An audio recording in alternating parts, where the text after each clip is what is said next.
on the air tonight.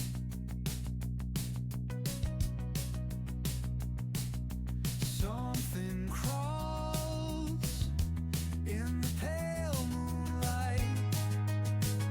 Oh, turn on the radio, the Bruce Collins Show, the Bruce Collins Show, the Baron of Broadcasting. Oh, oh, oh, the Bruce Collins Show.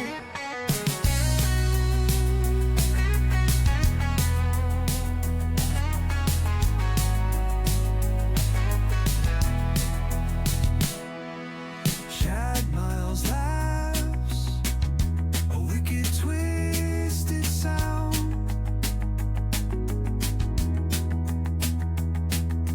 Aftermaths of souls that can't be found.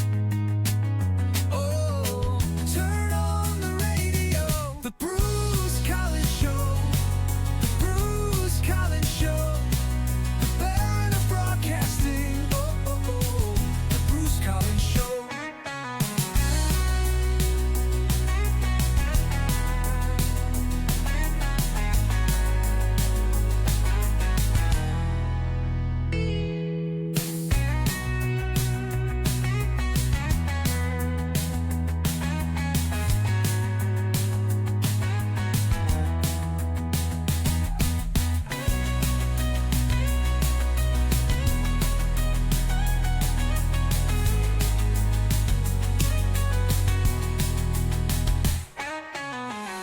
Chad Miles laughs, a wicked twisted sound.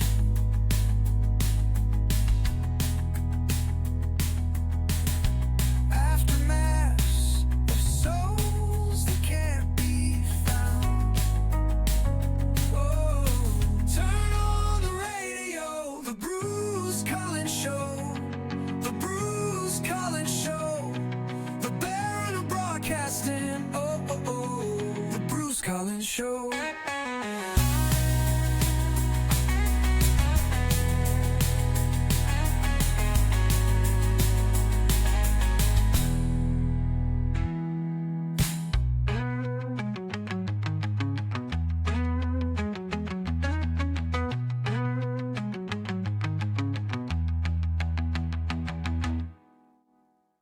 Welcome back to the Bruce Collins Show. We're very glad to have you join us. Tonight we will be talking to Dennis Kneale, a former CNBC and Fox Business host and contributor, also an editor at Forbes magazine. He's the author of many books, including the upcoming book Oregoners. We will get a lot of insights from our guest tonight. Now, before I bring on our co-host of the show, I wanted to mention last week something you may have observed. I had a cat in this room. His name is Bear. The Humane Society named him that. And he had jumped on my lap. And then after that, you may have seen me exhibit traits familiar to reptilians. My tongue went from left to right. And what I was doing was, at that point, the cat had jumped up on the table with all of the recording equipment and was looking to smash some things. So while I was trying to remain on camera, I was also trying to push him off the desk. And apparently my tongue was doing all of the thinking for me. Which is probably an improvement. But no, I am not a reptilian. I'm simply Bruce. And now let me introduce you to my co-host, Chad Miles. Chad is a political advisor specializing in technology issues. He has consulted with numerous candidates at the local, state, and federal levels. In 2006, Chad ran for a seat in the U.S. House of Representatives in Michigan's 14th Congressional District. While the campaign was ultimately unsuccessful, the experience was invaluable. A native of Northeast Ohio, Chad volunteered for service in the Army in 1990. He served 7 years on active duty with the 82nd Airborne Division, 2nd Infantry Division, and the 5th Special Forces Group. Chad once put his left foot in and his left foot out, and then he shook it all about. He turned himself around, and he decided that was what it was all about. Chad, welcome back. Hey, Bruce. It's good to be back. Great. Hey, Chad, I've been meaning to ask you, how's Senior Pickles? Senior who? Senior Pickles, your dog. I've never had a dog named Senior Picker. Pickles. I like pickles. Oh, by the way, Christopher Cartwright is joining us. Christopher, I'm talking about Chad's dog, Senior Pickles. You remember him, right? I've never heard that name before. Chad, what's the name of your dog? You know the name. It's Senorita Cucumber. What? Are you pulling my leg? No, that's my dog. Well, I have 2 dogs, actually. Okay, now we're getting somewhere. What's the name of your other dog? Well, he's a boy, and his name is Vlasic. Vlasic? Are you kidding me? What was their father's name? Fred. And you expect me to believe you never had a dog named Senior Pickles? Those are my dogs. What do you want me to say? You used to have a talking dog, Chad. Oh boy, he's slipping, Chad. Well, he slipped a long time ago, believe me. I'm not crazy. Are you still drinking buckets of Seattle's best? I drink 2 cups. Well, maybe you should drink 1 cup. You seem a little tense. 1 cup versus 2 cups. There's no such thing as being double nervous. I'm feeling like we need a sponsorship from Purina this week. That reminds me, by the way, we have an audio version of this show on the Fringe Radio Network now. You can subscribe to that on Spreaker. But if you're here on YouTube at the Bruce Collins Show channel, you can access classic programs here, and maybe you will find out whether or not Senior Pickles exists. That sounds like a wild goose chase, right, Chad? Listening to those classic shows on YouTube will prove once and for all that talking dogs are a figment of Bruce's imagination. They exist. I heard him. You know what we need, Bruce? What? We need a healthy dose of the Chad Miles Report. Judge Judy in court? Can somebody untie me now? I forgot.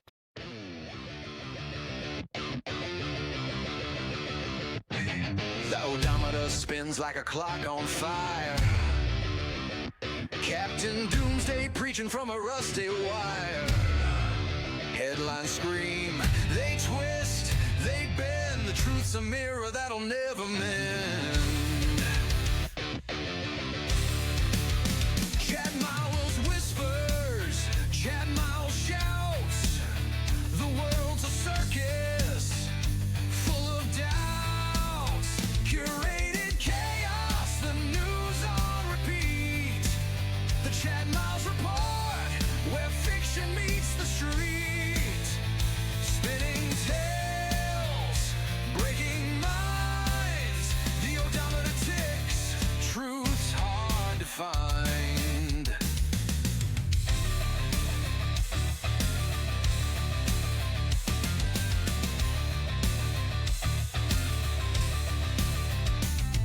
Static buzzes through the midnight haze.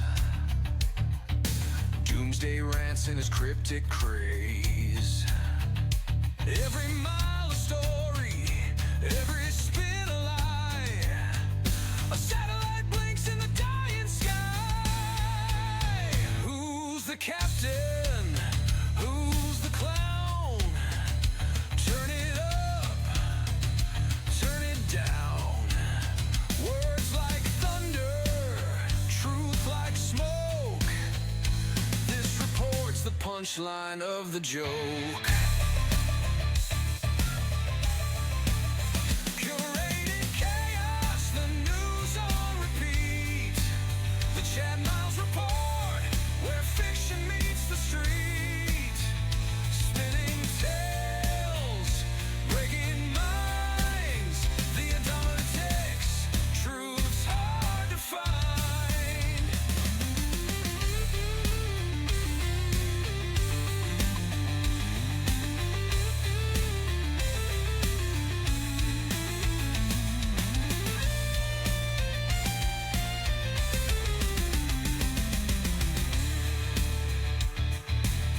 Truth's hard to find. Truth's hard to find. Truth's hard to find. Truth's hard to find. Static buzzes through the midnight haze. Doomsday rants in his cryptic craze. Every mile a story, every spin a lie. A satellite blinks in the dying sky. Who's the captain? Who's the clown?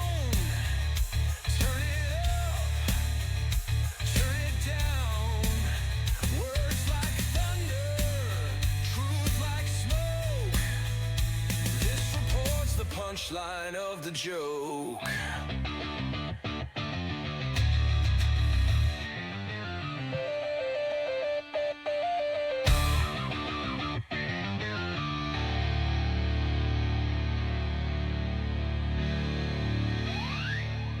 By way of the music, I can tell it's time for the Chad Miles Report. But before you start, Chad, I think we should touch on a conspiracy theory to keep the conspiracy crowd coming back. And I'm talking about, of course, the Epstein files. They've been all over the place.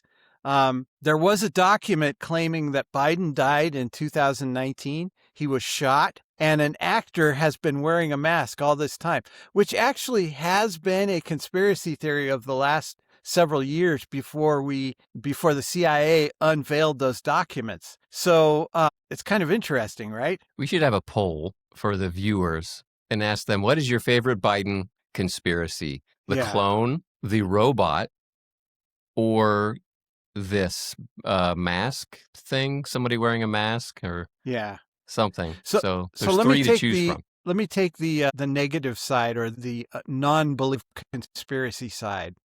The CIA has warned everyone that not all the files are verified. Apparently, they kept this open so people could just submit things. And there's some really bad Trump stuff in there that's either true or not true. There's actually a report too of Trump, the Miami police chief. Trump called him and 20 years ago said, according to the Miami police chief, I believe he was, someone in the Miami police force, he called and said, "I'm so glad you're looking into Epstein because he needs to be stopped." That's on record. That not Wow. only was in the Epstein files, the Miami police individual that was in the files confirms that. So that one was true. But there's some bad stuff about Trump too that, again, we can't verify a lot of these things. So I've seen some of these files that have been released that are on Facebook and things by, wannabe gumshoes. And some of this stuff, you haven't verified it. We don't know it's all true. Obviously, some of it's true.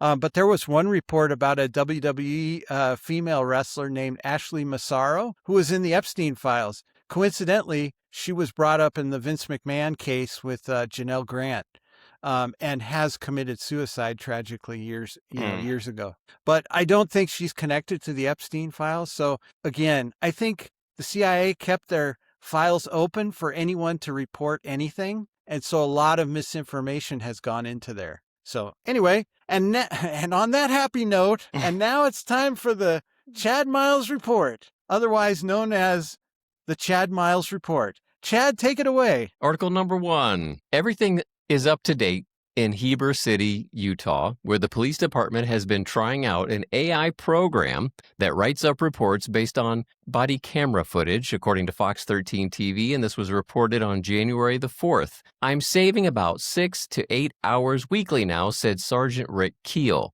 But one report went a little sideways. The AI said an officer had shapeshifted into a frog. The body cam software and the AI report writing software picked up on the movie that was playing in the background, which happened to be The Princess and the Frog, Keel said. "That's when we learned the importance of correcting these AI-generated reports.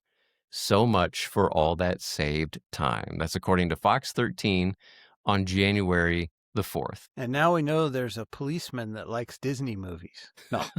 But, that is a glitch in the AI, obviously. I don't know if you've seen this, but on YouTube, there's a video of a guy in a Waymo car, which is one of those. Self-driving cars? Yeah, exactly. Thank you. I couldn't figure out the words to say. And he's driving, making a left onto a street where the police have pulled over a suspect who's on the ground, and the police have their guns on him, and the Waymo is just creeping through that area. Like, the guy can't stop the car, right? So here he is, like, watching the horror in front of him. He could get shot in the Waymo. And that's a real legitimate problem. Like, I know we say AI is advancing and it's scary, but it obviously has some glitches in it still. A lot of glitches. It's a glitch festival, Yeah. I would say. Article number 2. In the New Year's oddest legal twist, the National Rifle Association is suing the NRA Foundation, its own charitable arm, for trademark infringement and unfair competition. NBC News reported that on January the 5th, the NRA alleged that the foundation passed itself off to donors and the public as the NRA or an authorized NRA affiliate, and misappropriated the many millions of dollars that NRA supporters contributed. The lawsuit reveals ongoing inner turmoil within the NRA and its foundation. That's according to NBC News. So the NRA Foundation passed itself off as the NRA. Boy, that's a serious crime. You know what? I think they're probably going to take this to court. And what I can see probably the judge doing is he'll say, okay, I want 4 of your best men in the NRA and 4 of your best men in the NRA Foundation. We're going to send you to Tombstone and you can have a gunfight at the OK Corral. That seems poignant, doesn't it? If there was ever a modern day need for a duel, this is It would be the NRA versus the NRA Foundation. One person from each organization has a flintlock, and they go back to back, walk 20 paces, and turn around. Exactly. And it could be a it. pay-per-view, you know. You charge money to watch that. They could make all the misappropriated millions back in one night. That's right. Article I wonder number why 3. I mean, there's obviously more to that story. I wonder why the NRA has a problem with the NRA Foundation posing as the NRA if it's a charitable arm. Usually, so I think the NRA is a 501c4, and the NRA Foundation is probably a 501c3. So they're 2 separate organizations, and they have separate nonprofit functions. And so the money's completely separate. So the NRA Foundation was misleading people into thinking that it was the 501c4 or the politically active organization. All I heard was R2D2. I'm sorry. I'm not that smart. Article number 3. A 19-year-old girl identified as Pim sought the wisdom of a fortune teller in Pattaya, Thailand, early on New Year's Day, The Independent reported. The sage... That was her first mistake. Right. The sage, 38, told her that she would meet some misfortune and lose something valuable, and he suggested she pay him to avert the bad luck. She declined and walked away, then realized her iPhone was missing. Pim went back to the spot where the fortune teller was working and confronted the man, who said the missing phone was proof of his accuracy. Bystanders stepped in and found the phone in the fortune teller's bag, and the police were called. Pim's phone was returned to her, and the shyster was taken into custody. That's according to The Independent. Imagine that, a fortune teller shyster. You don't see the word shyster in an article. Yeah, actually, Pim, I think, became the ultimate fortune teller when she said, I see a young lady smacking you upside your head. And Amazing. She did. Got to give it to him, though. He was right. He was. He was. He created the narrative and he made it real. Article number 4. Skip Cunningham. Okay, this has to be the best one of the night. This is good. Skip Cunningham, 70, was asleep on his couch on January the 13th when a car crashed into his home and landed on him, according to WWNY-TV. Landed on him.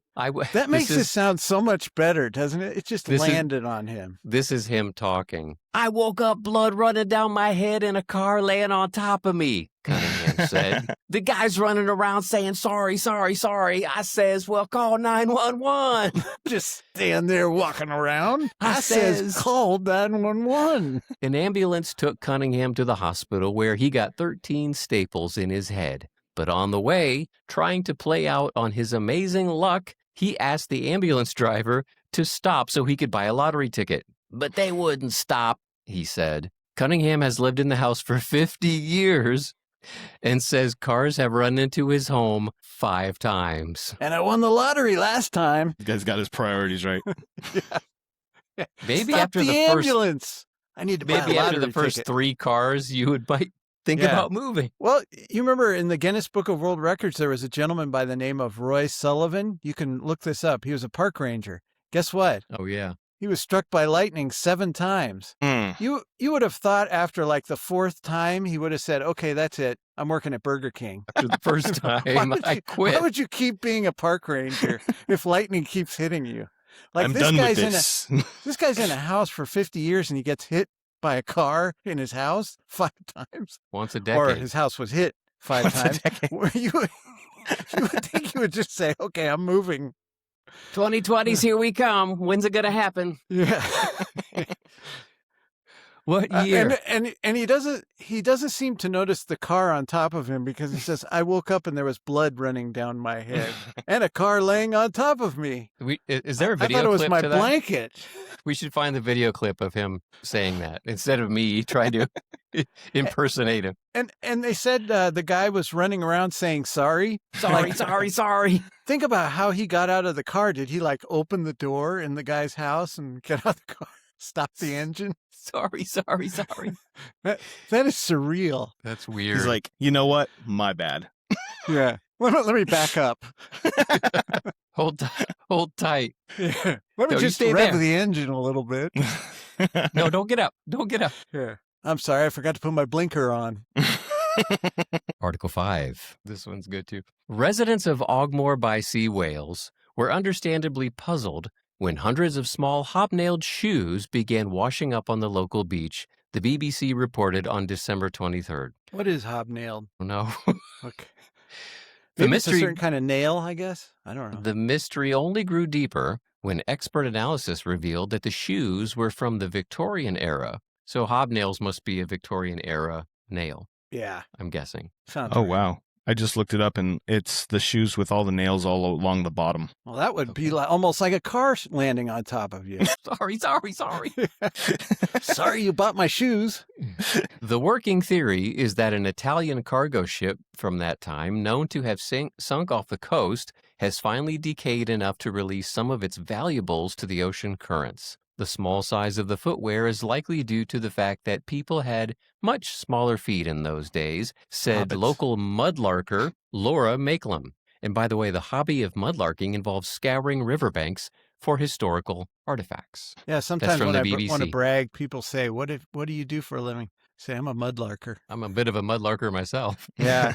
Yeah, that's an interesting story. It makes you realize that somebody out there is probably selling these on eBay. You're probably right. They're Yeah. probably You know worth what? a fortune. Do you know why Winnie the Pooh doesn't have shoes? Why? Because he has bare feet. Oh, bother. Yeah, I knew somebody that wasn't able to tie their shoes, so they signed up for boot camp. I thought you would appreciate that, Chad. That's a military joke. I think you just created a new segment, Bruce. Yeah, that's right. And now it's time for Bruce's dad jokes. Yeah, there you go. You I might laugh, maybe replace the nobody Chad else Miles will. report. So, Okay. Chad, thank you so much for the Chad Miles report. I really appreciate that. Now, I kind of have a surprise. You don't know about this. I haven't told you yet. But Okay.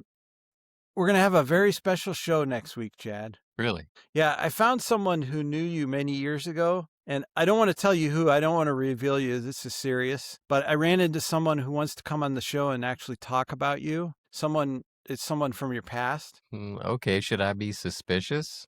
Or, wait, is this a joke? No, it's not a joke at all. Oh. You'll see who it is next week. But in the meantime, up next is our guest this week, Dennis Kneale, former CNBC host and Fox Business contributor. In a moment.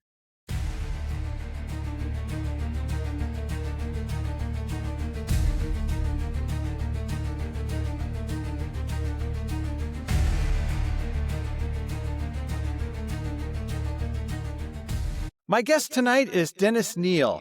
Dennis Kneale is an award-winning journalist, media strategist, advisor to senior executives, and the host of the What's Bugging Me podcast, hosted by the Ricochet Network.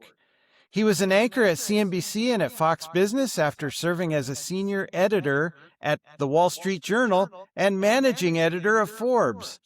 He helped write Wealth Mismanagement, a Wall Street insider on the dirty secrets of financial advisors and how to protect your portfolio by Ed Butowski. Dennis Kneale, welcome to the Bruce Collins Show. It's great to see you, Bruce. It's a glorious day here in my new home in South Florida where I left Kami Mamdani in New York City only 3-4 weeks ago, and I'm still kind of getting my South Florida legs. Yeah, same here. I also made a sort of an expedition out of the socialist left coast. Now, Dennis, I want to touch on your upcoming book, Oregoners. But before we do, I want to get some details on a few things. You were on CNBC for many years. Can you tell me what Jim Cramer is like, and is he sane? Okay, so just one contract on CNBC, 3 years, and then they tried to cut my salary 35% and told me I'm no anchor. I'd had my own show for 6 glorious months. It was my dream. And then they canceled me because I didn't get enough viewing going on there. And so Jim Cramer, I have tremendous respect for, because any guy who can hold a show for that long and still bring him in, any guy who has that encyclopedia knowledge of stocks. And yes, he's wrong on a lot of stocks. And so are $1 million money managers who get paid for their advice. Okay. I mean, the guy is just incredible and a great on-air persona. And I'd been on air with him a few times when I was a guest contributor type, Forbes managing editor. Okay. And he was always treating me almost as an equal, even though I know far less than he does. Okay. My first day as a full-time CNBC guy, I've jumped from Forbes. I show up at 6 o'clock, 7 o'clock in the morning for a Squawk Box. They're going to give me a guest chair on there. And Jim Cramer comes on for an opening segment, and they're wiring me up. I'm so nervous and excited because I'm a full-time guy now. Cramer doesn't say a word to me. He's sitting right there, 5 feet from me. He doesn't say hello. Dennis, I'm so happy for your new job, because now I'm a competitor.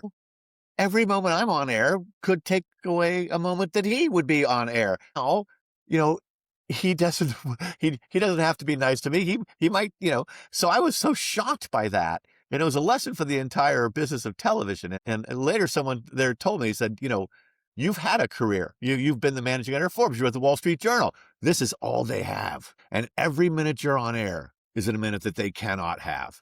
And television is different from the rest of media and journalism in that way. They feel like it's finite, whereas at the Journal and Forbes, I felt like the pie of success, the amount of availability is expandable. If not this week, it'll be next week, that kind of thing. So that was Jim Cramer. And also the other weird thing is that personally, he's very shy and awkward. Can't really look you in the eye. He's not voluble. Hey, instead. So what I would fault him for is that on-air persona is fake. Yeah. It's not really real. And whereas I was exactly, the people who've known me for years said, my gosh, I see you on television. It's like I'm sitting there talking to you over a beer or something. I really was who I was. And that may be why my television career was short-lived. One of the perceptions I have of CNBC, and if I'm wrong, clear this up for me, is when we look at the news today, it's very much political. And so you have stations that are to the far left, MSNBC, sort of the socialist network, and you have Fox, which leans to the right, obviously. CNBC always seemed kind of diverse to me. You have, even today, Joe Kernan in the mornings. He leans to the right. Sorkin leans to the left. Oh, Sorkin doesn't lean to the left. Sorkin's so far left, he's parallel to the ground. I mean, I watched him from his very first day even to now. It's just embarrassing how liberal Andrew Ross Sorkin is, who's a great guy. I like him. I think I saved his career once at the New York Times. I stopped him from doing an unwise thing, going on air at 11 o'clock at night with champagne in your hand. I said, don't do it. And I was right. And I also gave him advice on coming into television. I said, never leave your New York Times pedestal. I had to leave Forbes to do it. They wouldn't let me go to CNBC. Now, but here's where I think you're wrong, Bruce. I think CNBC is incredibly liberal. Its reporters hate Trump. Its reporters are constantly assuming the worst of business and the best of regulators for the most part. Joe Kernan, who was kind enough to write a blurb for the back cover of my book, The Leadership Genius of Elon Musk. Joe Kernan is a conservative. Larry Kudlow, who was there, was a conservative, but they were the rarity, and so was I. I wrote these anti-Obama op-eds that just upset a lot of colleagues. They would come after me on air, but that was the thing underneath. One time I'm sitting there with Larry Kudlow. We're about to go on air. We're mic'd. We're in commercial, and we're both kind of guests on a show. And I've just joined the network, and we're in the meltdown of 08, 07, 08. And I think everyone here is just selling the doom. And I tell them, I just think they're afraid. They haven't been through it the way I have. I went through the meltdown in 1987 and in 2000. They haven't seen that. And he says, that's not it. And then he writes on a sheet of paper in front of us, because he doesn't want them to hear this in the room where we're mic'd in the control room. He says, liberals hate Bush. Was it Bush at the time back then, 07? As he's just given over to second Obama? term. Yeah. Hate Bush. And I'd never seen it through that lens before. And when I finally realized that, I then saw that often the arguments I was getting in were with people who were just ultra libs. They just, they don't know any better anymore. And then I left the mainstream media a decade ago. I don't recognize them today. They're so liberal. Trump has broken them. They're so anti-Trump on almost everything. CNBC just got it wrong all the time. All the commentators and the guests they had come on. Jeremy Siegel of Wharton, a legend, said in April, this is the worst poly mistake by a president, these tariffs, in 95 years. And stocks then went up over 50% in the ensuing months. How wrong? How much more wrong can you be? But CNBC is very liberal. They had on, I think, the authors of a couple of different books that were trashing Trump, because trashing Elon Musk for breaking Twitter, destroying Twitter. Oh my gosh, he's ruined it. I wrote a book that had a whole chapter on how he's making it the most influential media platform in the world, the freest, the most amazing platform this X platform is. They didn't book me, and I'm a former anchor there. They're very liberal to their detriment, and to the detriment of their listeners. People, rank and file investors, Bruce, I apologize for the filibuster, never have been more slanted and biased by their politics than now. In the University of Michigan Consumer Sentiment Survey, very much watched, and I talked to the director of it. If you break it down and look at how Democrats feel about the economy versus how Republicans feel, Democrats say that inflation is going to be going up in the coming year at over 6% a year. No, it's not. That's ridiculous. Republicans say, inflation is going to go up only 0.6% a year. The lowest in, decades and decades. Well, that's ridiculous as well. But they either are trying to game the system with their answer to make it look better or worse than it is, or they really feel that, and they're blinded by their love of Trump, or more often by their hatred of him. Now, I listen to a podcast off and on occasionally, but over the years, like the last 20 years, it's Financial Sense with Jim Poplava. And Jim used to work for the Financial News Network, which was like an early... It's so long ago, I can't even believe you know the name. Yeah. And it was bought by GE and turned into the Consumer News and Business Network, CNBC, or channel, but really it meant cable NBC. Yeah, go ahead. So, advertiser pressure and FNN. Exactly. So he was going to report on a company and tell the truth, the negative aspects of their business. And his boss said, you can't report on that. They're one of our sponsors. Is that prevalent in business news?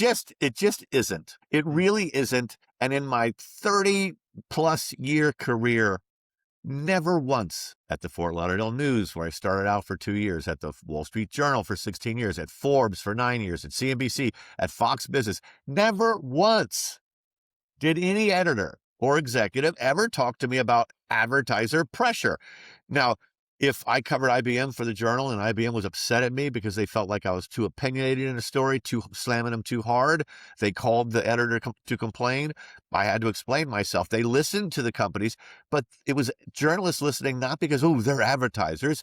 It was journalists listening because we're interested in feedback. We want to make sure we're doing the best job possible. At the same time, I'm the managing editor of Forbes. I want to get into television because I want to meet women and I want better tables at restaurants. I meet privately, one-on-one with Roger Ailes, the legend, basically the founder of Fox News. And he says to me, I tell him, I want to get into television. I want my own show. That's what I wanted most of all. Be careful what you wish for. And he says, well, you might be able to get your own show. But they're going to want to know one thing most of all. Can you be controlled? Because when I tell, this is Roger Ailes speaking, when I tell Bill O'Reilly, hey, ease up on all this criticism of Walmart. They're our biggest advertiser. Bill O'Reilly listens, meaning Bill O'Reilly obeys. And I told Roger Ailes, I definitely can be controlled. You know, when I was at the Journal, I felt like I was working for the church. I was working for the greater good. I had this high, noble-minded pursuit of what we're doing. And when I went to Forbes, I realized that impression was wrong and kind of high-handed. In fact, I'm working for a profit-making enterprise that sells advertising. And I provide content to try to draw people watching so that they manage to see the ads that are there. And that changes the way you look at it. You're no longer doing God's work, okay? You're providing a product, and there's nothing wrong with that. And if you want an outlet in the media to be able to survive, it has to serve a profitable making service like that. That has to be there. And if that means that you have to ease up on your very biggest advertiser so that you can continue to thrive and survive and do a good job of covering everything else, then so be it. You know, I mean, but that is so rare. It doesn't happen. And one more thing on that is the RX business. I learned this on X. I didn't come up with this myself. You know, a journalist's problem is we're never really that smart. We only know what other people tell us and what we read elsewhere, right? Well, why are they spending gazillions of dollars advertising drugs for the narrowest audiences? Drugs for diseases that only have 50,000 people. You're advertising them to millions everywhere. You can reach them by email. You can reach them with narrow casting and narrow targeting far more efficiently and far cheaper. Why are you advertising all these bizarre drugs with these bizarre ads? And it was someone pointed out on X, say, hey, they're buying peace. The media, those networks, they dare not do negative stories. They dare not. I mean, have the networks really covered with both feet this amazing new effort by Trump RX to force drug companies into charging us only the best price they charge anywhere else in the world? I mean, most favored nation pricing, that's an amazing thing. But are the networks covering it at all, really? I don't think they've given it much. So there might be that going on there, but it's not explicit and it's not widespread. I was going to ask you about financial journalism, how you could make it more advantageous for the viewers. I know you've touched on that, obviously, as we've been talking. Is there anything else you would want to add to that? I mean, the big problem is the cable networks need to follow the stocks minute by minute as if it's something worth knowing as an investor, when investors need to buy and hold and to balance and to be watching and to do as little as possible. I know a guy who manages hundreds of millions of dollars of other people's money. He makes maybe 5% changes in those portfolios once he gets them right. The more you trade in and out, the more you lose. Studies have shown this again and again. And so there's not enough investing advice in the networks. And also, there's not enough hope. Capitalism, this is a saying that I invented. Capitalism is optimism monetized. You invest because you believe things are going to get better. My first weeks in 2007 on CNBC, we've got an oil expert coming on saying, well, oil could go to $400 a barrel. No, it can't. No, it won't. Never. That was almost 20 years ago, and oil's never gone much over $100 a barrel. It was just ridiculous fear-mongering, and that wasn't challenged by anyone else except me.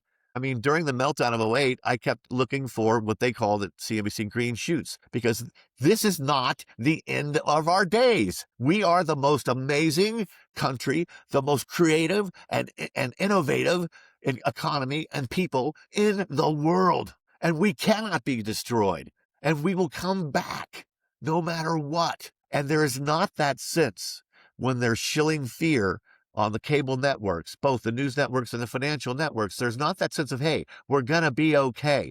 You know, on June 29th, 2008, I came out on my solo anchor show on CNBC at 8 o'clock at night. And I said, this great recession ends right here, right now. And our best days are ahead of us. And do you know how much stocks are up since then? And do you know that a year later, the National Bureau of Economic Research came out and said, the recession ended June 30th, 2008. And I never got credit because Michael Jackson died the same night that I made that prediction and stole my thunder. It was so selfish of him. Wow. So you have a podcast called What's Bugging Me. So Yes. I would venture that you're opinionated. Tell us about this podcast. After I left the networks in 2014, I waited for the offers to pour in because I was good at this. And no one enjoyed being on television more than I did. And that showed up. And they say that that's a really important factor to being on television and lasting. No offers came. None. And so I went out on my own, consulting, et cetera. And I'm working on my 5th book now. Um, and so finally, and so meanwhile, I'm watching the media get worse and worse in terms of their bias against Trump, their anti-American bent, their ridiculous, unquestioning liberalism. But I'm not saying a word because I want to work for them. And finally, in late 2022, I was approached thanks to Carol Roth, a former contributor to Fox, and she was doing a pod, was bailing on it, and said, why don't you go check out Dennis Kneale? And so then this producer came over to me and we started on it in December 2022. I did 157 episodes, one a week, a lot of opinion, national news, et cetera, but some investing advice. I mean, I had a guy, Ed Butowski, the guy I wrote the book with, come on and recommended this stock. God, what was it? It's not Labu, it's another one. And that sucker went up like 300% in the next couple of months. I mean, so it's been really fun. It's now on hiatus. I'm trying to finish this book, looking for another producer. I'm looking for, and because Ricochet has parted ways with me because once again, it's probably my fault. I, didn't bring in enough viewers to make it worth their while, but I so appreciate them for producing 157 episodes for me. And they're there and I'm proud of it. Some of the best work I've done in my career. There's some amazing interviews there. And again, it's more about the other people I bring on than it is about me.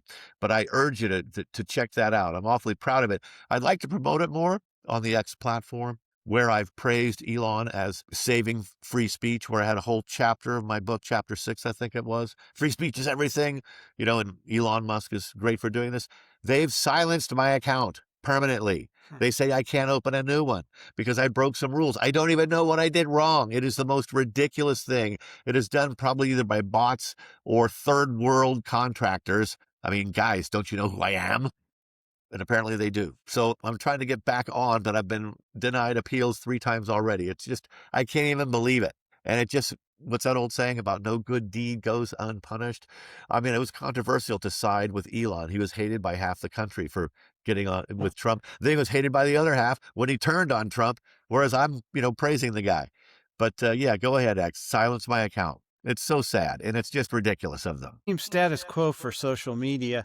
Now, many years ago, I interviewed a gentleman by the name of Stuart Pinkerton on his book about the Forbes empire. I believe it was called The Fall of the House of Forbes. Yeah. During your time at Forbes, did you see the family struggles, the chaos, and the poor decisions? A lot of that was way above my pay grade. I mean, I was busy helping oversee a newsroom of 30 people and trying to put out a magazine every 2 weeks and be provocative and contrarian and fact-based in our points of view. Stu Pinkerton, beloved Stu Pinkerton, he was the guy who gave me the job offer after I went up to the Wall Street Journal in 1982, interviewed for 9 hours with like 8 editors. He was the one who called me on the phone and gave me my job offer that changed my life.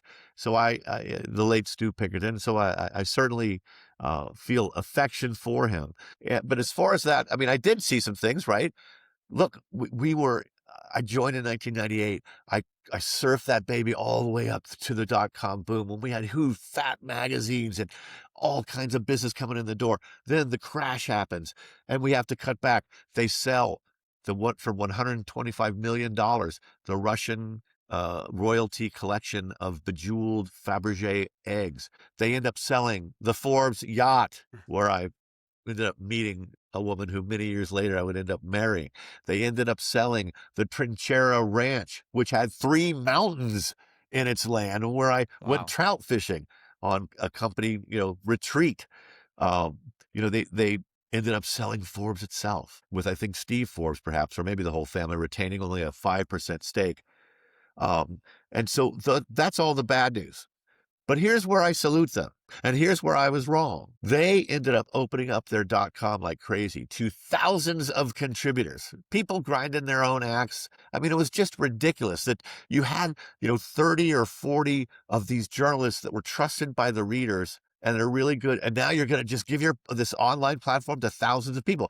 But that kept the company alive. This is all after I left. And, Business Week sold for, I think it was $15 million plus assumption of debt, or Newsweek did that. And then the other one sold for like $1 and assumption of debt to Bloomberg, Business Week did.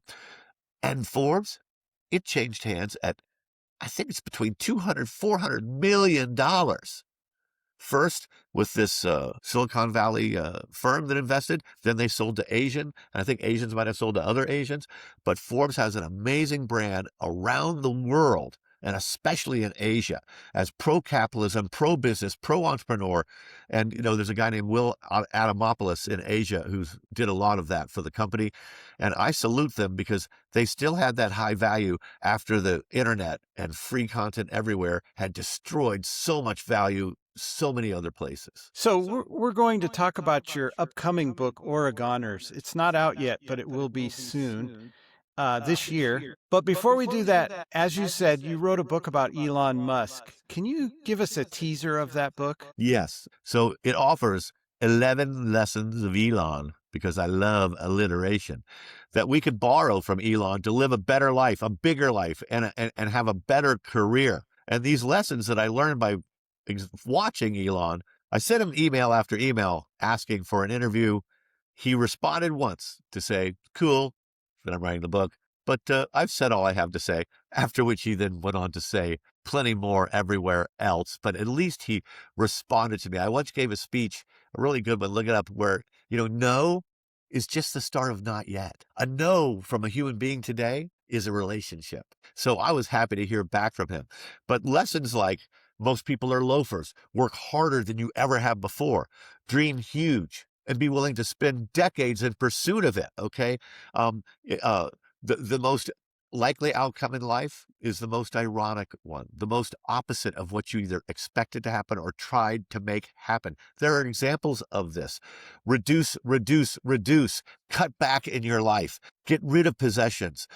Elon sold over $130 million worth of a half dozen homes, just got rid of most everything. He lives in a small little 1,000 square foot place when he's staying at home near SpaceX. The Tesla has, I think it's 10,000 parts. A Ford has 40,000. So reduce and cut back is another lesson. Lesson 6, I think it is, free speech is everything. Stand up and be heard. The country is going crazy. It was going off a cliff. It was getting so ridiculously racially divided because we elected a black president, and so ridiculously, the land of envy instead of the land of opportunity. We lost our way. And so in part, it's because the silent majority was afraid to stand up and push back. We'd be called racist. We'd be called sexist, and we'd be called xenophobic. And you have to get past that and make your views heard. This is happening now in Oregon. The governor calls a special session to pass through an emergency tax increase. I think 6% maybe on gas tax, and tripling the fee to register your car each year or something ridiculous. It's an emergency. And then, to their utter shock, you need 78,000 signatures to put that new law up for a vote. Maybe turn it down. They got 250,000 signatures to do this. And the people are starting to rise up and push back and say, enough, this is ridiculous. And then Governor Tina Kotek in Oregon wants to call a special session, or the next session is about to start. Let's repeal this law we passed. It's an emergency law because they're not going to be able to clear the highways of snow. Let's repeal this emergency law and wait and come back at it, months later. So this doesn't show up on the November ballot when I, the governor, am running for re-election and I might get voted out. Just incredible arrogance, the gap between the leaders and the people. And that exists. Look at voter ID. A majority, 70, I think I just saw on CNN, 75% of blacks, 76% of blacks say yes, voter ID. At a time when the Democrats are insisting that voter ID is racist against blacks. Just incredible. The gap between the leaders of our country who think they know the right thing to do and the people who really are the ones who are supposed to be the bosses. Yeah.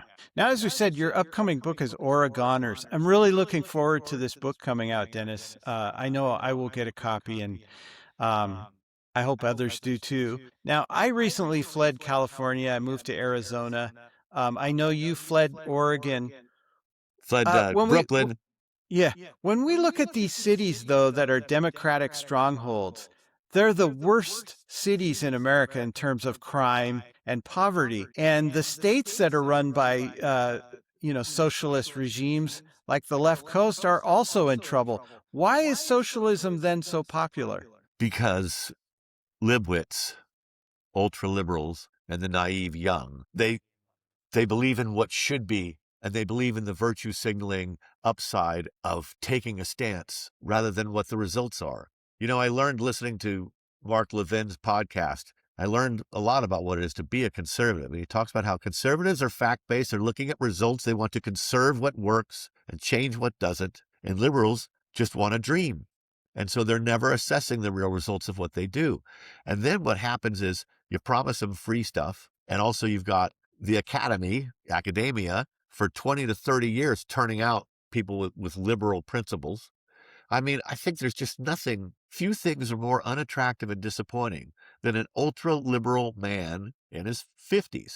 There's that old saying, what is it? If you're a conservative at 18, you've got no heart, but if you're a liberal in your 40s, you've got no brain, because by then you should know that it's not working. Right. And Oregon and Portland, which is 65% of the media market. I'm focusing on Oregon in this because it's the canary in a coal mine. They have had supermajority control for the better part of a decade, Democrat control for 20, 25 years. They haven't elected a Republican governor since I think it's 1982. And so you have a Democrat operative who helped build that supermajority told me you have this closed circle where they're not hearing any outside advice at all. They keep getting reelected, so they don't have to worry that it's not working. The Portland metro area is losing $1 billion a year in income as jobs flee. Thousands of jobs are leaving that state. In Multnomah County, which encompasses Portland and a few other towns or whatever, they tracked the richest 1,000 taxpayers starting in 2020 when they passed a new tax. Preschool for all. 3-year-olds and 4-year-olds get to go to free school now because we're going to tax, if you earn $125,000, we're going to tax, I think it's either 0.57 or 75% or something. Oh, great. That's not that much, right? Well, they brought in something like, is it $600 million more than they've been able to spend because they wanted to enroll 12,000 children. They've enrolled only 2,200 because you can't just invent schools overnight. You can't just suddenly expand a market when you don't have the businesses to supply it, which the public politicians are too stupid to know there. And in the 3 years after they passed that great preschool tax, 310 of the 1,000 richest taxpayers left that county. And we've seen it happen in California, where Mark Zuckerberg just took all his wealth out of the state because of the mere chance that they're going to let voters vote on a proposition to tax billionaire wealth just one time. It's only going to be this one time. And Mark Zuckerberg said, screw that. Yeah. So we've seen the election of Mamdani in New York. Mamdani, yeah. Yeah. And do you see parallels between Oregon and New York? So many. Okay. Because here's the thing. And I was in Brooklyn for 43 years, and I've been a registered Democrat all my life because it's such a Democrat majority state that if you can't vote in the Democrat primary, you're not going to be picking the governor. Okay. That's how lame the Republican Party is in New York. Okay. Well, we elected this socialist to be mayor in the most capitalist, wealth-creating city, one of them in the world. Okay. This socialist. All right. Well, in Portland, the previous November, voters said, hold my beer. They elected 4 socialists to the 12-member city council. Those two have 2 allies. They call themselves the Peacocks for Progressive Caucus. The Peacocks, they put out a video of themselves walking down the stairs in slow motion and looking super cool. All right. So in Portland, they decided, we're going to let the homeless kind of sleep wherever they want. Just don't get in front of buildings, though. Don't get at the entrance to buildings, you crazy guys. So they're on highways, underpasses, city parks, the Central Library steps. They're everywhere. You're walking around. I visited downtown Portland twice, stayed there a week each time. You're walking around, feels like Mad Max. Okay, cut to New York. What's Mamdani do in one of his first acts? We're not going to any longer sweep homeless camps. We're not going to force those people to move, okay? In New York, homelessness is under the Republicans, governors who were in charge, with invisible because they got them off the street. And the cops during winter said, if you're out here freezing, you are now a danger to yourself. And we have to put you into custody and get you all out of the cold because you're a danger to yourself, if not to others. Okay. Well, Mamdani said, no. It's body autonomy, it's freedom. We're not going to force them to get off the streets. 18 homeless people died in this freezing storm while I've been down here in South Florida. I've never seen that happen in 43 years there. And I want to know, where is the outrage locally in the media anywhere except the New York Post? I subscribe to the New York Times. I haven't seen front page coverage examining how this happened. Maybe I've missed it, but I don't think the media are doing their job. And so there's a big parallel there. And also this idea of free. I saw the light rail go past. It's all but free there. And it turns out that it's just become a den for drug use and smoking crack or something on the cars. Okay. The riffraff can go wherever they want. And that's what's going to happen if he gets his way in New York. The only thing is he keeps promising things that he has no control over whatsoever because it's the turf of the Metropolitan Transportation Authority or the state legislature or the governor's office. But he keeps talking a good game because no one in the media will call him out on it, right? Because that would be xenophobic.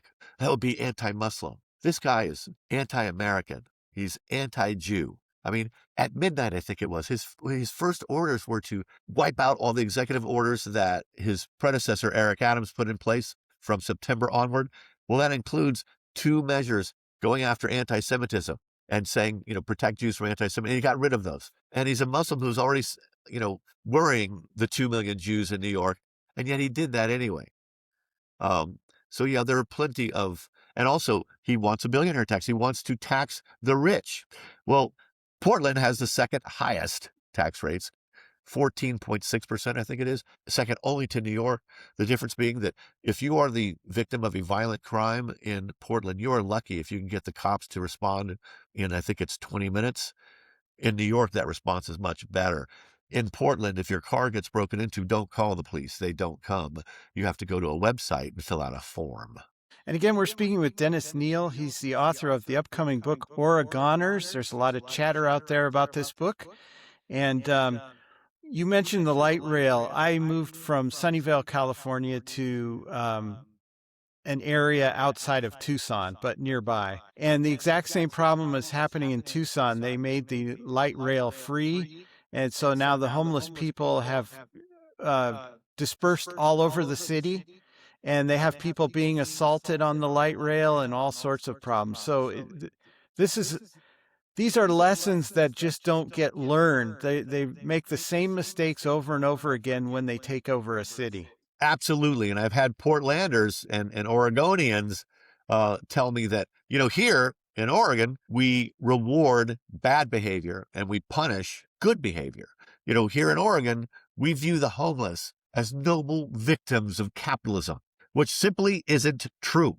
That is false. The homeless, many times, have created their own problems. Okay, I talked to a guy there who has interviewed 7,000 homeless people in Oregon.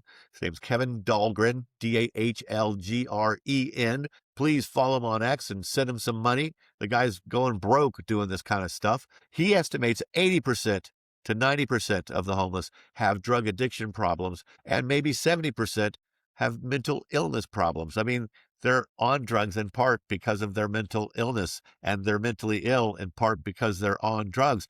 I had another person told me that when the homeless come to Portland, you have to get on drugs to be accepted by the community. They're uncomfortable if you're not.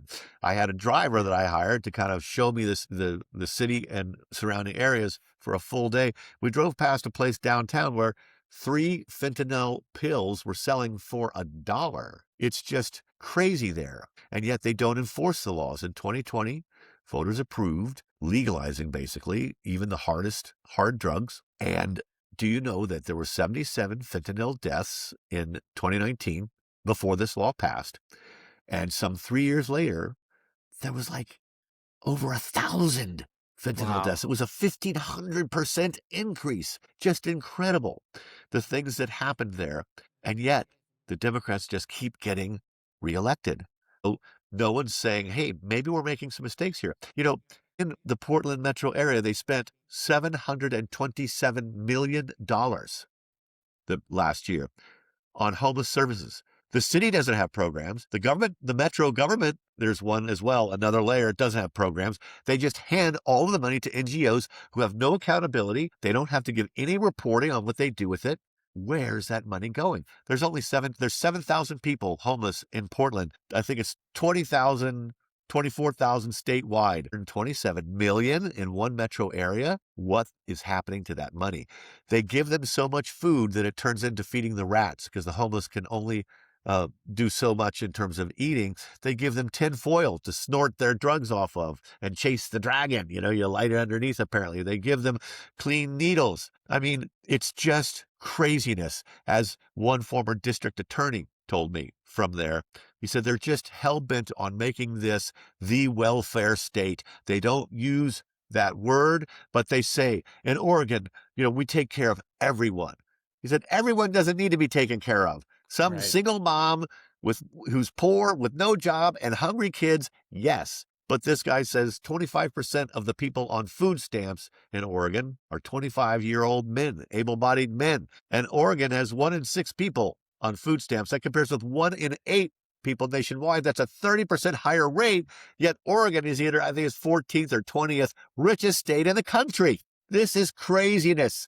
And when it turns out that the bottom half of earners pay 0 federal taxes effectively, okay, and they don't have to worry about taxes. When you're only taxing the rich and you just keep lopping on more taxes. One guy left because in the Portland metro area, that metro government set a new 1% tax for homeless support services. He lived in Lake Oswego. It's a really rich suburb, 15 minutes outside Portland proper. Well, even though it's separated by forests and land forms or whatever, they made sure to include that tax over Lake Oswego, which has no homeless people. And this guy suddenly, from his accountant, didn't even know about it. He learns from his accountant that, oh my God, I've got to pay an extra $40,000. He's a business owner. So he moved himself and his business out of there and farther away because he just thought, this is ridiculous. I get no benefit out of this tax at all. And we end up thinking that the rich are able to pay taxes that they don't even feel it. And it turns out that no, the rich are not these bulls.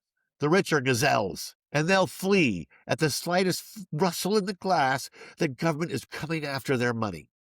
Yeah, absolutely. And in context, I should say that when I was a teenager, I was born in the Bay Area. We actually moved to Tucson. My father worked for IBM. And back then it was very right-wing, Goldwater country. But I think open door immigration destroyed Tucson. It's now a blue city. Yes.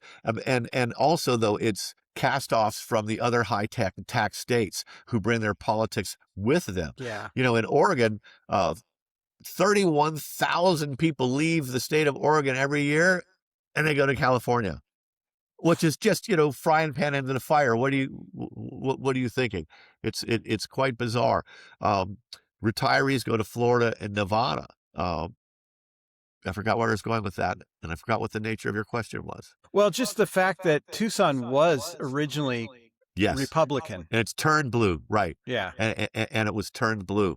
And I'm sorry, I do believe that the Democrat strategy is indeed to bring in illegal aliens, give them Social Security cards and driver licenses, and let them vote in elections. I do believe that that is an unstated or even almost fully stated agenda for them to oppose bitterly voter identification, just as Jim Crow, when 76% of blacks are in favor of it, 85, I think, percent of Hispanics, somewhere the same number for whites, is because you guys want illegals to be able to vote. And now we're finding out that they have been able to vote. And elections are really rather close. You don't need to have fraud that rifles through and riddles the entire process. You just need the right amount of fraud in the right places. And, we were Anyone who dared question the election outcome in 2020 was just reviled. You election denier, as if it's as bad as being a Holocaust denier or a climate change denier, you election denier. And yet every day, more headlines come out, not from the mainstream press, where you're finding out that various different states, those swing states, had real questionable things going on. It's just awful. Yeah. So you alluded to the media and some of the narratives that they place on the American taxpayers, such as Russia collusion. I heard Pat Buchanan once say that when he went to journalism school at Columbia University, he was the only conservative. So speaking to yourself as a journalist, is this an issue? And is this why networks who claim to be centrist and objective Are not? obvious? Yeah, obviously they're leftist mouthpieces. Right. They are. And, this problem has been going on for years and years. It is just only more visible now, because when I was a journalist, we at least did our best to hide our bias, and we pretended to be on one hand. On the other hand, we tried to be objective, or tried to at least hide what our real motive was. Excuse me. But now they don't hide it at all. Now they need clicks. So you've got to be provocative, and you've got to be, trashing Trump to just try to get more interaction. Literally, I talked to a writer a few years ago at Forbes. He had to bring in 11 million clicks, views or something per month. Oh my gosh. Wow. I would hate to have to live up to that, because no longer are you going after what you think is the best story or the stories that need to be done. Instead, you're going after stories that generate clicks. More sensational. But this liberal bent has always been so. Go back to, excuse me, let me get some water. Okay.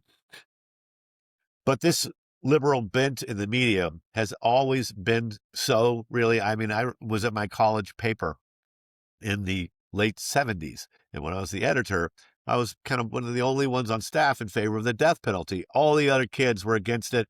I let them run an editorial opposing it. But I was always more conservative when I was at the Wall Street Journal in my 20s and 30s. The reporters were always liberal, and the editorial pages, the staff was always conservative. There was this, not just a Chinese wall, but an entire divide. So when I was at the college paper, I was more conservative than the rest of the staff. When I was at the Wall Street Journal, where all the reporters are liberal, the guys who work on the op-ed pages are conservative, I was one of the more conservatives. At the Journal, reporters were kind of against businesses succeeding and doing great things, and in favor of regulators, making sure they didn't do anything wrong. But then I went to Forbes, and I learned from the owners, really, that was a place about heroes of capitalism and the triumphs and travails on the path to creating new wealth. And still, the reporters on the staff were far more liberal than I was. And Forbes, I don't even recognize it today. It got so ridiculously liberal. I mean, Forbes, the editor of Forbes, who's blackballed me there, won't let me write for the place. I should just get that bias of mine out of the way. He came out after Trump left office after his first term and said, any of you who worked in the Trump administration who then joined business, we're going to assume that you lie. We're not going to do business. I mean, it was just the most unprofessional, biased, and ridiculously simp liberal stance for a journalist to take. So bad that Steve Forbes came out publicly and disavowed it. So yeah, liberals are everywhere, and the colleges are churning them out. I went and made a speech to a journalism class, and I was stunned to learn that they said their journalism professors are teaching them that on certain issues, there's really, there's no other side, really. I mean, it's so clearly that the other side's in the wrong that you don't even cover that. Yet stories need conflict, drama, and struggle. Stories need that argument going on to make them more interesting to read. Yet you guys are cutting out the other side entirely. Shame on every journalism college teaching that.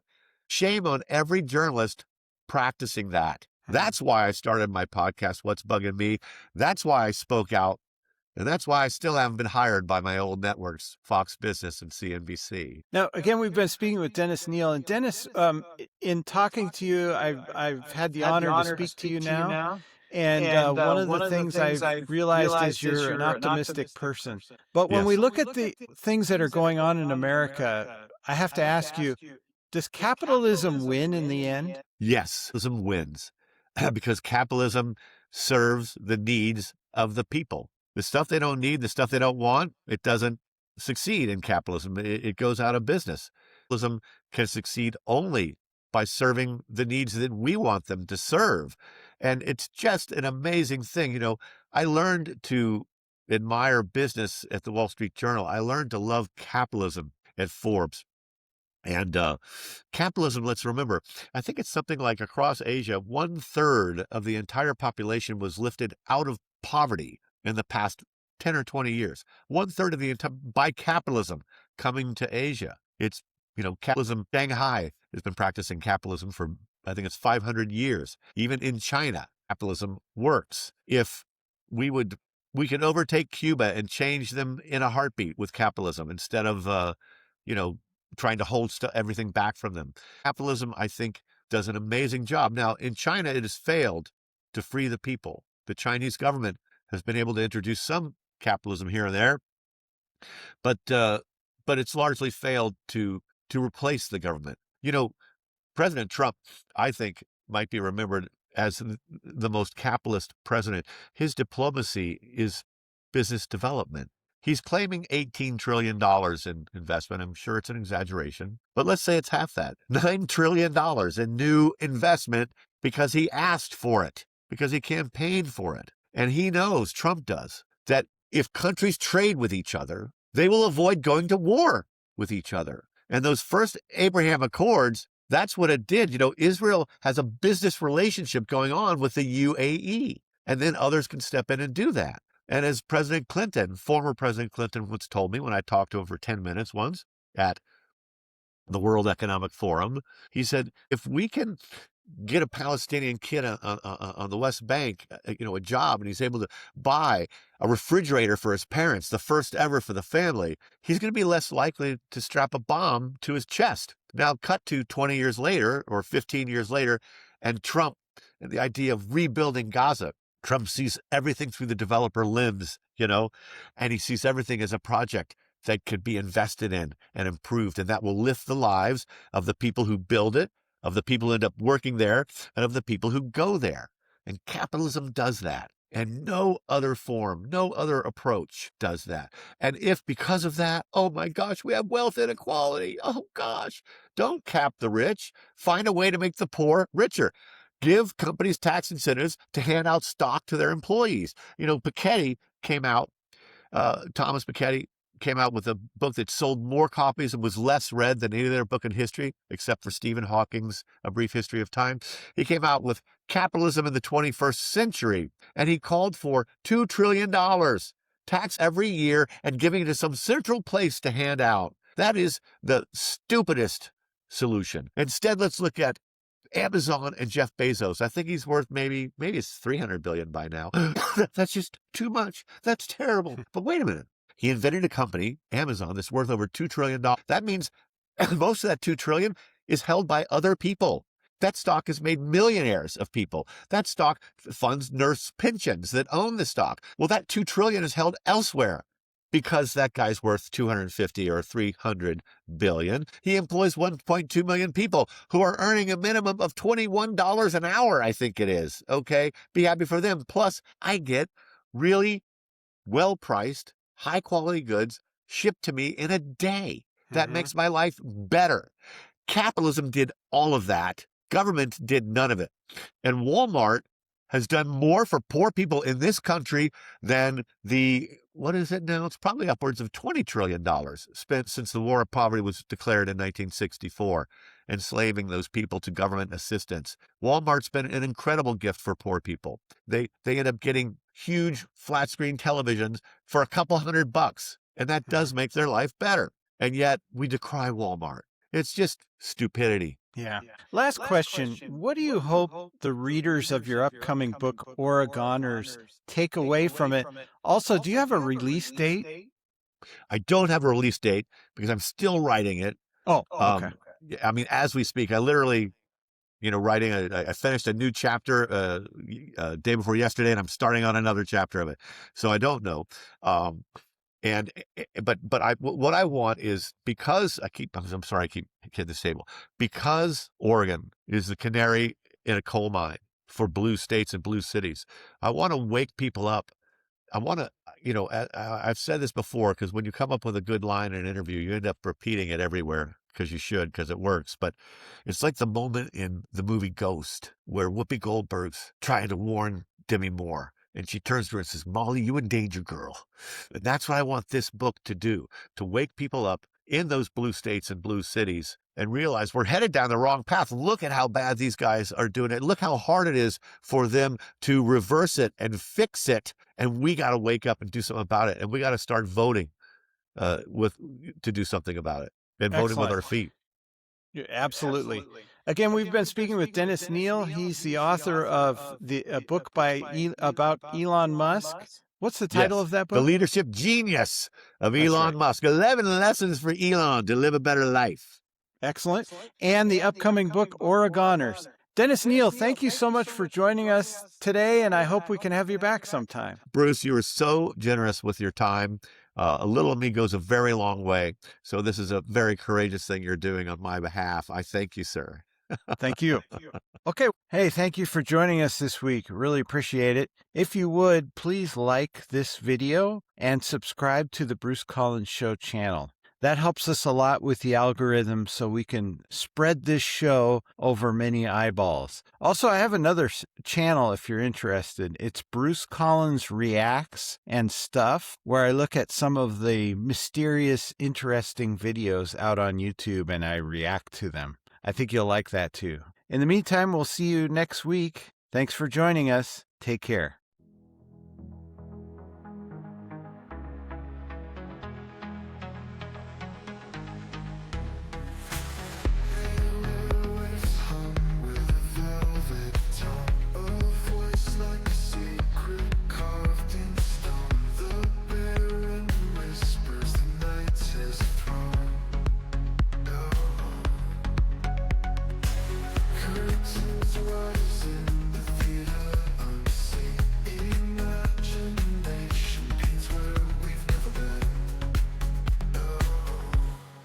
It's the Bruce Collins Show, where the stories flow. Move theater of our mind, leave the world behind. Oh, the barrel of broadcasting keeps the dream everlasting.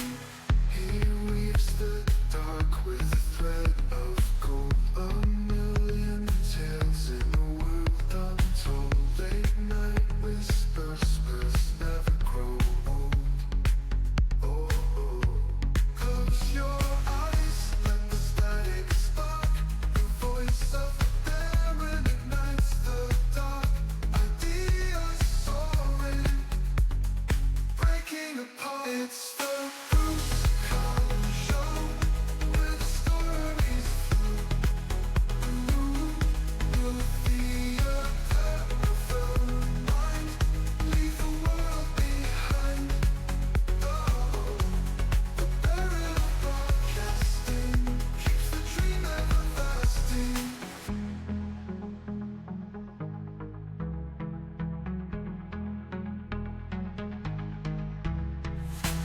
He weaves the dark with a thread of gold. A million tales in a world untold. Late night whispers never grow old. Oh, oh. Close your eyes, let the static spark. The voice of the bearer ignites the dark. Ideas soaring, breaking apart. It's the Bruce Collins Show. It's the Bruce Collins Show, where the stories flow. Move theater of our mind, leave the world behind. Oh, the barrel of broadcasting keeps the dream everlasting.